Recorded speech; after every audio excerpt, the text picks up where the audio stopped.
Fala pessoal, tudo bem? Pessoal, esse vídeo aqui vai ser para responder um comentário que eu recebi no meu último vídeo, chamado Salvos do Quê?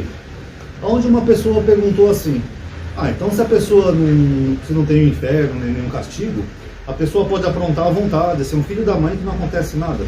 Então eu queria trazer algumas reflexões acerca dessa questão, tá bom? Primeiro ponto, esse meu vídeo e esses comentários que eu faço, pessoal, é baseado na Bíblia, tá? Nesse canal aqui é basicamente para estudar a Bíblia, as Escrituras.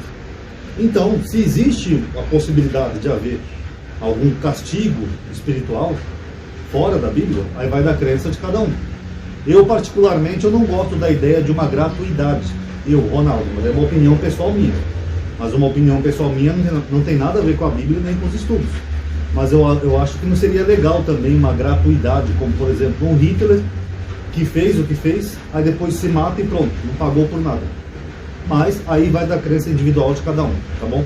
Se existe algum tipo de castigo, se a vida continua ou não, aí vai da crença de cada um, tá? Agora o segundo ponto que eu queria abordar, na verdade são 3 pontos, tá? Esse aqui vai ser o segundo. O ser humano tem que entender que nós somos apenas animais. Nós somos apenas uma espécie de animal, de milhares de espécies de animais do planeta. Eu sei que o ser humano se acha o pica das galáxias, o fodão, a coroa da criação por causa da Bíblia, mas nós somos apenas animais que evoluímos um pouquinho mais do nosso raciocínio e conseguimos raciocinar. Mas tecnicamente nós não somos diferentes das outras espécies de animais. Nós somos primatas. Então, por exemplo, se existe algum tipo de castigo e inferno para o ser humano, por que não existiria para os outros animais? Por que só para os humanos? Porque muitas coisas do nosso comportamento humano é animalesco. Emoções, paixões, raivas, até desejo, muitas coisas é parte da nossa natureza animal. Então a nossa concepção de bem ou mal, daquilo que nós fazemos de ser certo ou errado, é muito subjetivo.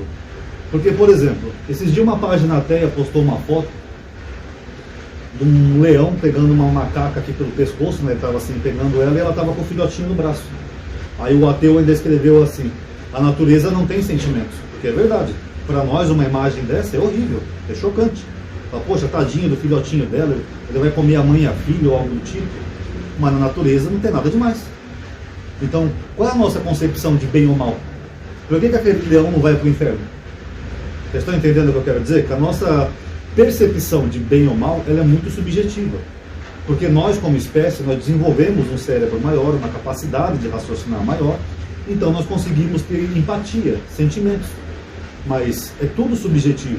Por exemplo, nós comemos carne.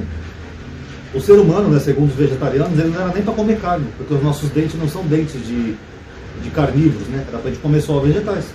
Mas nós matamos várias espécies para comer e ao mesmo tempo nós exploramos essas espécies. Nós pegamos a vaca, matamos, tiramos o leite dela, sendo que o leite da vaca ela produz para o filhote dela. Mas a gente vai lá com a maior frieza, tira, toma. Tem até um documentário que postaram uma vez no meu grupo sobre isso, né? Sobre o tanto de maldade que a gente faz com as outras espécies, só para a gente poder se alimentar e ter prazer, e mesmo sem ser absolutamente necessário. O ser humano é o único animal que toma leite de uma outra espécie. Vocês já pensaram nisso?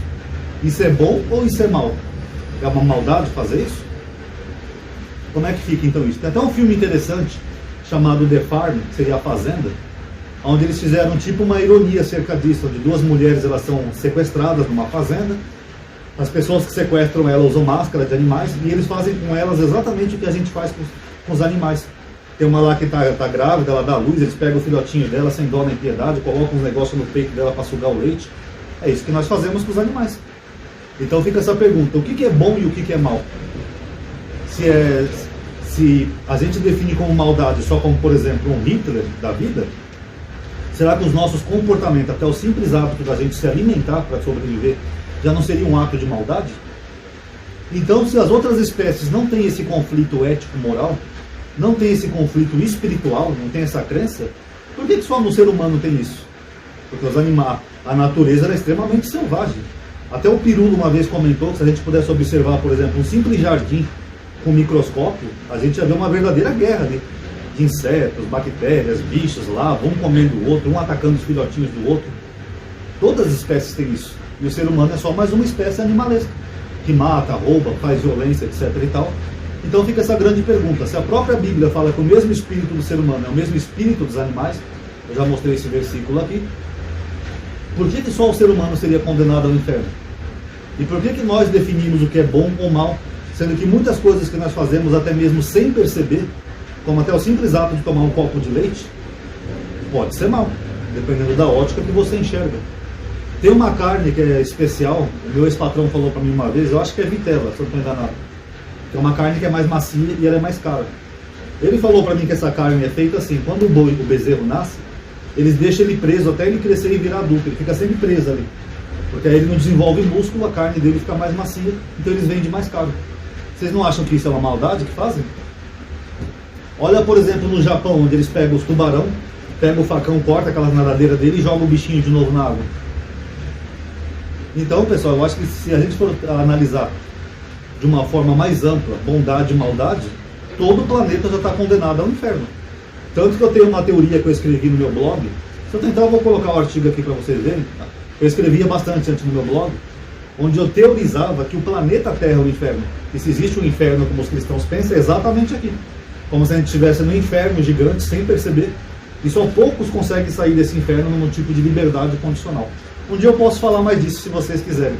Mas esse é o segundo ponto que eu abordo. Que aquilo que a gente define como bondade ou maldade, na verdade é só um comportamento animalesco que é comum em milhares de espécies do planeta.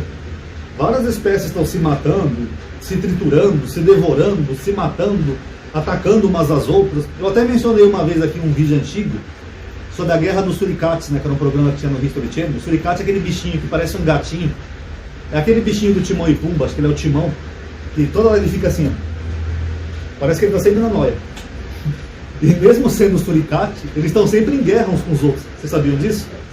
Tanto que o History, né, eu não sei se eles são veterinários ou o que eles são, eles colocaram câmeras para observar como que é a vida desses animaizinhos. Eles fazem guerra, eles assassinam uns membros da turma dos outros, eles estupram membros da turma dos outros, eles traem uns aos outros, e quando um suricate vê que a suricata traiu ele bate nela até matar. Aí eu pergunto, esses suricates também vão para o inferno? Por que só o ser humano tem essa neura com o inferno? Os suricates fazem tudo que o ser humano faz. De briga, assassinato, estupro, daria até para fazer um relato policial daquela vidinha deles. Então, mas eles não têm essa neura, porque o ser humano conseguiu desenvolver mais raciocínio, então o ser humano começou a teorizar essas coisas como um castigo pós-vida. Então, aí vai da crença de cada um, tá?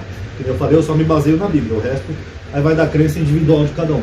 E o terceiro ponto que eu queria trazer, que eu respondi para essa pessoa, é o seguinte: para isso que as sociedades, quando elas vão se desenvolvendo, elas criam leis. Você lembra que eu falei que o cristão é antinomista, que não gosta de lei? Não, porque a lei foi abolida, a lei não serve para nada, eu não sigo lei. Tipo lá Bolsonaro, sabe? Não segue lei nenhuma, nem lei de trânsito, nem lei sanitária, não gosta de lei, é antinomista. Mas as leis que ajudam a reger as sociedades e manter o ser humano no cabresto, vamos dizer assim. Porque se nós não criássemos leis, nós estaríamos tendo esse mesmo comportamento animalesco até os que nós mesmos criticamos. Imagina uma sociedade sem lei, que nem naqueles filmes de expurgo. Você pode fazer o que você quiser. Não tem polícia, não tem juiz, não tem prisões, você é livre. Uma sociedade completamente sem lei. Vocês acham que o ser humano ia se comportar como? O ser humano ia se comportar como um verdadeiro animal, que é. Ia sair matando, estrupando, roubando, esfaqueando um ao outro, dando tiro, roubando. Eu tô com fome, vou pegar essa panela aqui da Dona Maria. Não, é minha, não, solta, pá, dá um tiro nela e mata. Esse é o ser humano. Então, para isso, que como nós nos desenvolvemos um pouco mais de raciocínio do que as outras espécies, nós tivemos a capacidade de criar leis, justamente para isso. Tá bom? Então tá aí, pessoal, um videozinho curtinho só para responder um comentário, tá bom? Quem gostou, dá um like no vídeo, obrigado por ter assistido, paz a todos.